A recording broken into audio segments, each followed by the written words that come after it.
السلام عليكم ورحمة الله وبركاته. الحمد لله رب العالمين، وبه نستعين على أمور الدنيا والدين، والصلاة والسلام على أشرف الأنبياء والمرسلين وعلى آله وصحبه ومن تبعه بإحسان إلى يوم الدين. Pengurus Masjid Raya yang dimuliakan Allah Subhanahu wa taala, Bapak Ibu kaum muslimin dan muslimah, jamaah salat tarawih yang dimuliakan Allah. Kita bersyukur kepada Allah Subhanahu wa taala untuk segala nikmat, untuk segala karunia yang telah Allah berikan kepada kita. Wabil khusus karunia Allah pertemukan dengan bulan suci Ramadan. Lebih khusus lagi, insyaallah kita akan menikmati karunia-karunia Allah, puncak-puncak keberkahan di bulan suci Ramadan, 10 malam terakhir bulan suci Ramadan. Bapak Ibu yang dimuliakan Allah, orang yang bisa menghargai sesuatu hanyalah orang-orang yang mengerti dengan harga sesuatu itu. Orang yang bisa menikmati karunia Allah di bulan suci Ramadan, orang-orang yang menghabiskan energinya, tenaganya, waktunya, pikirannya untuk bulan suci Ramadan, hanyalah orang-orang yang tahu dan mengerti karunia apa yang tersimpan di dalam bulan suci Ramadan. Oleh karenanya Bapak Ibu kaum muslimin, muslimah rahimakumullah, mudah-mudahan kita termasuk orang-orang yang mengerti, tahu dan sadar bahwa bulan suci Ramadan, wabil khusus dengan 10 malam terakhirnya, fursatun zahabiyah, adalah kesempatan emas yang Allah berikan dan peruntukkan khusus untuk umat Nabiyina Sayyidina Muhammad sallallahu alaihi wasallam. Salawat dan salam tu junjungan kita Nabi besar Muhammad sallallahu alaihi wasallam. Allahumma salli ala Sayyidina Muhammad wa ala alihi wa sahbihi wa man tabi'ahu bi ihsanin ila yaumiddin. Dalam waktu yang singkat ini kaum muslimin rahimakumullah, kami datang malam ini dari Kabupaten Sijunjung, lalu kemudian diberikan amanah untuk sekedar bercerita, berbagi dengan kaum muslimin dan muslimah rahimakumullah dengan judul menyelamatkan generasi muda dari degradasi akidah, ibadah dan akhlak. Saya tidak tahu Bapak Ibu yang dimuliakan Allah Subhanahu wa taala,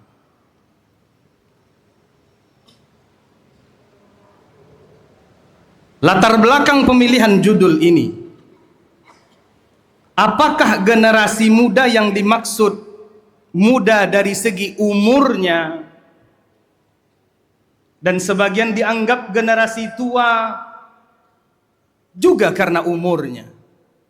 Kalau kita kalkulasikan, mungkin yang dimaksud mungkin, wallahu alam, 40 tahun ke bawah dianggap generasi muda. Mungkin, wallahu a'lam. 40 tahun ke atas dianggap generasi tua. Yang merasa tua tidak usah tersinggung, atau Bapak Ibu. Ini kan wallahu a'lam. Atau apakah yang dimaksud kemudian generasi hari ini lalu dibandingkan generasi yang dulu pernah hidup sebelum kita? Andai yang dimaksud adalah yang pertama, maka perlu agaknya kita menelisik sedikit tentang judul ini, Bapak Ibu. Tapi mudah-mudahan apa yang kita sampaikan bukan dianggap provokatif. Apakah benar generasi muda hari ini terjangkit degradasi akidah, ibadah dan akhlak? Dengan kata lain, menurun kualitasnya, memburuk atau rusak ibadahnya, rusak akidahnya, rusak moralnya. Itu Bapak Ibu.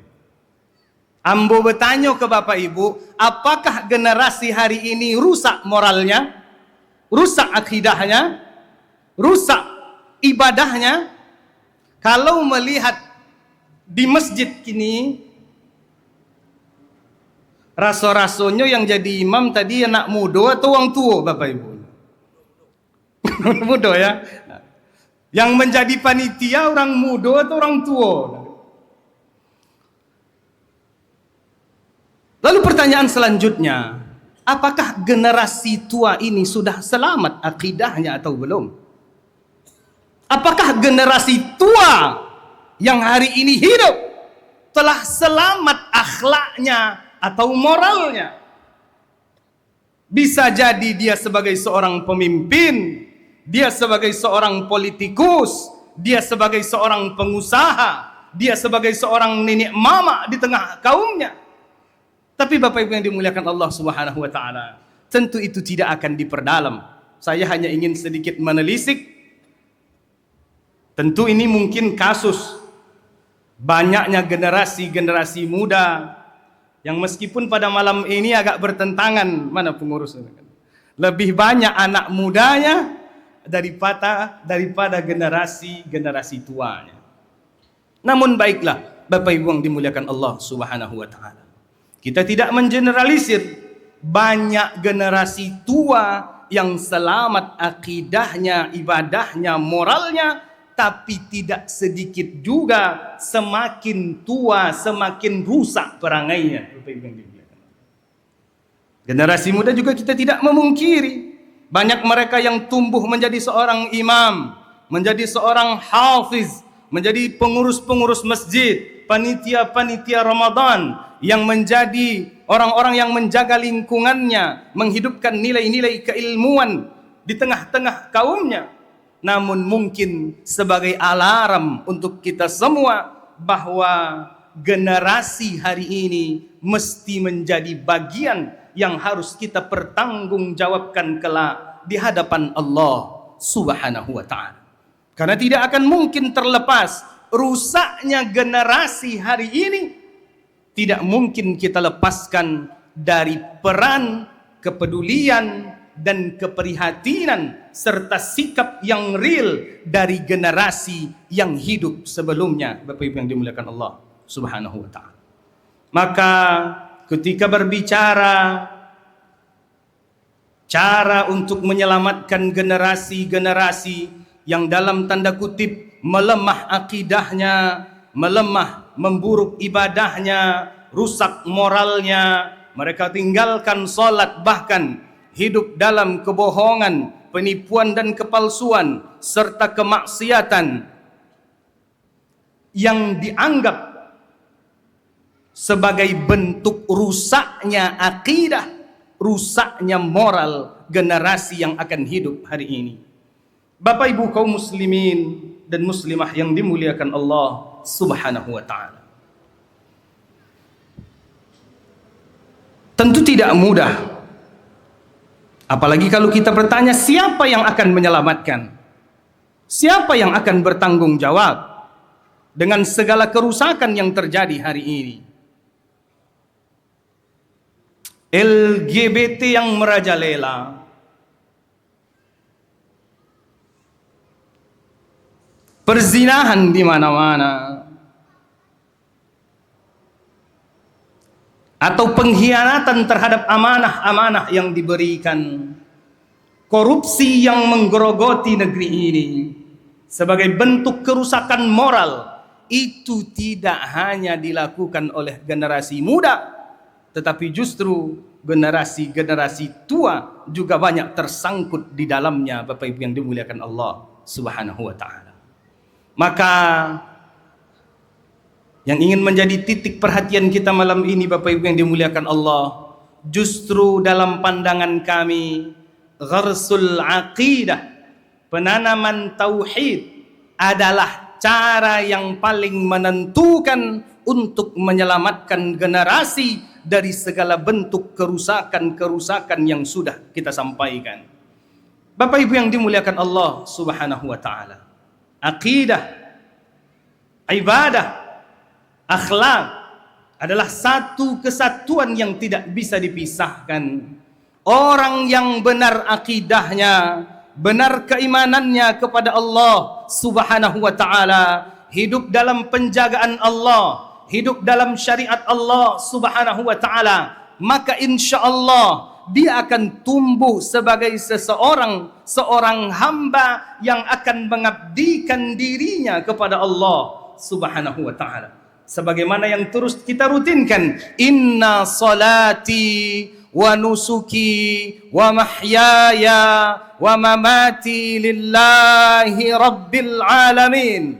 Orang yang benar pemahamannya kepada Allah Subhanahu wa taala, orang yang benar pemahamannya untuk semua sifat-sifat agung yang dimiliki Allah Subhanahu wa taala, yang benar pemahamannya, imannya tentang hakikat kehidupan yang sementara, orang-orang yang benar pemahamannya bahwa semua perbuatan akan dipertanggungjawabkan kelak di hadapan Allah Subhanahu wa taala. Buruk walau sekecil apapun akan mendapatkan balasan pada waktunya. Kebaikan sekecil apapun akan mendapatkan balasan ketika waktunya sudah tiba. Bapak Ibu kaum muslimin dan muslimah rahimakumullah, inilah mungkin yang akan menjadi titik yang akan kita sampaikan pada malam hari ini, berkaca kepada ayat-ayat Allah Subhanahu wa taala dan hadis-hadis Rasulullah sallallahu alaihi wasallam. Penanaman akidah yang benar,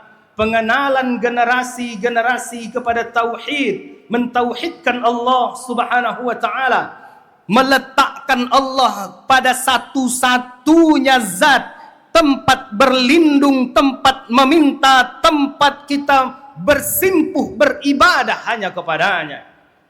Bapak Ibu kaum muslimin rahimakumullah, Allah Subhanahu wa taala menceritakan ketika Luqman memberikan nasihat kepada anaknya, a'udzubillahi minasyaitonirrajim, bismillahirrahmanirrahim, walaqad atayna Luqmanal hikmata an ishkur lillah wa man yashkur fa innama yashkuru li nafsihi wa man kafara fa innallaha ghaniyyun hamid.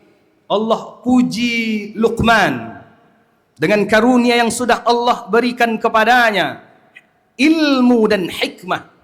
Tidak semua orang yang berilmu memiliki hikmah, tetapi kemudian Allah anugerahkan kepada Luqman. Allah katakan bersyukur, bersyukur kepada Allah Subhanahu wa taala. Lalu kemudian wa idz qala Luqmanu libnihi wa huwa ya'idhuhu ya bunayya la tusyrik billah inna syirka la zulmun azim. Penanaman akidah, tauhid, keimanan kepada Allah sejak kecil, lalu kemudian dijaga tumbuhnya berada dalam taat kepada Allah. Ini diantara pondasi yang paling kuat untuk menyelamatkan generasi yang akan hidup setelah ini. Bapak Ibu kaum muslimin rahimakumullah, orang-orang yang lalai, tidak sempat mengenalkan Tuhannya kepada anak-anaknya, para pemimpin yang tidak sempat mengenalkan Tuhannya kepada rakyatnya, orang tua yang tak sempat mengenalkan Allah kepada anak-anaknya, lalu kemudian anak-anak itu akan tumbuh menjadi orang-orang yang tidak mengenal Allah, yang tidak mengerti makna ibadah, dan tidak faham tentang kata yang disebut dengan akhlak. Kaum muslimin rahimakumullah, karena sejatinya akhlak adalah buah daripada keimanan yang benar kepada Allah Subhanahu wa taala. iman, keyakinan, tauhid kepada Allah, dia akan berbuah segala bentuk kebaikan, baik sikap ataupun tutur kata kaum muslimin rahimakumullah. Maka di berbagai hadis kita temukan, man kana yu'minu billahi wal yawmil akhir falyaqul khairan aw liyasmut, man kana yu'minu billahi wal yawmil akhir falyukrim dhaifahu, man kana yu'minu billahi wal yawmil akhir falyukrim jarahu. Bahwa keimanan yang mumpuni kepada Allah akan membuat seseorang baik perilakunya, baik tutur katanya. Allah sangkutkan keimanan dengan bahkan hubungan sosial di antara kita kaum muslimin rahimakumullah. Maka orang-orang yang beriman kepada Allah lah yang akan mampu menjaga tutur katanya, yang tidak akan merusak untuk orang-orang yang berada di sekitarnya. Orang-orang yang beriman kepada Allah lah yang akan bisa memuliakan saudara-saudaranya. Orang-orang yang beriman kepada Allah lah yang akan bisa memuliakan tamu-tamunya. Maka Bapak Ibu yang dimuliakan Allah Subhanahu wa taala, hendaklah ini menjadi perhatian kita bersama, fokus kita bersama untuk generasi yang akan hidup setelah kita. Tarjun najata wa lam tasluk masalikaha, inna safinata la tajri 'alal yabas. Engkau menginginkan keselamatan, keselamatan untuk anak-anakmu, keselamatan untuk generasimu, keselamatan untuk anak cucumu, anak kemanakanmu, tetapi engkau tidak memilihkan jalan yang akan mengantarkan mereka pada jalan, pada keselamatan yang kita inginkan itu. Ibarat sebuah kapal, takkan mungkin dia berlayar andai kata kapal itu dibuat di atas bukit. Bagaimana mungkin dia akan tumbuh menjadi seorang yang taat ibadahnya kepada Allah, yang ibadahnya berkualitas kepada Allah Subhanahu wa taala, yang akhlaknya kemudian menjadi orang-orang yang baik, yang mengenalkan dirinya kepada orang-orang dengan segala kebaikan yang dimilikinya. Akhlaknya membaik, ibadahnya membaik. Takkan mungkin andai kata tauhidnya, keimanannya, keyakinannya kepada Allah Subhanahu wa taala bermasalah. Maka di satu sisi, Bapak Ibu yang dimuliakan Allah, imanlah yang mampu membuat seseorang menjalankan segala bentuk kebaikan meskipun tidak ada mata yang memandang, tangan yang bertepuk, atau telinga yang mendengar. Itulah yang kemudian kita realisasikan di dalam bulan suci Ramadan. Ya ayyuhalladzina amanu kutiba alaikumus shiyam kama kutiba alal ladzina min qablikum la'allakum tattaqun. Meskipun dia bisa berbuka dan tak ada orang yang tahu, meskipun dia bisa makan dan minum tak ada yang melihat, tetapi keimanannya, pengenalannya kepada Allah Subhanahu wa taala membuat dia mampu memperbaiki, bahkan membuat ibadahnya berkualitas di hadapan Allah Subhanahu wa taala. Yang kemudian dilanjutkan oleh Luqman, Bapak Ibu yang dimuliakan Allah, diwasiatkan agar berbuat baik kepada kedua orang tua, agar memiliki rasa ketika bergaul dengan manusia. Jangan engkau memalingkan dirimu dalam keadaan sombong. Jangan engkau berjalan dalam keadaan sombong. Ingatlah, sekecil apapun kebaikan nanti akan dihadapkan di hadapan Allah. Sebagaimana kecilnya keburukan, engkau akan dipersaksikan di hadapan Allah Subhanahu wa taala.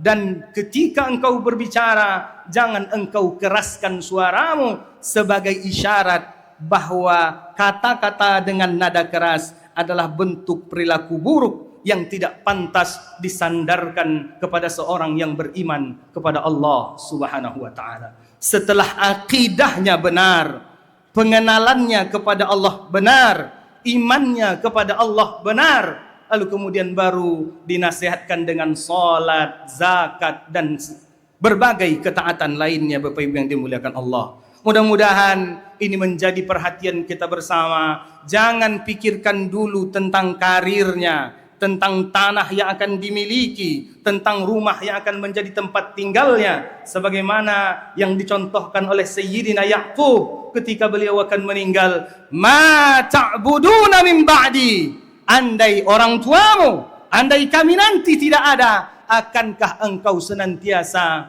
menyembah Allah Subhanahu wa taala? Siapa yang akan engkau sembah setelah kami tidak ada lagi?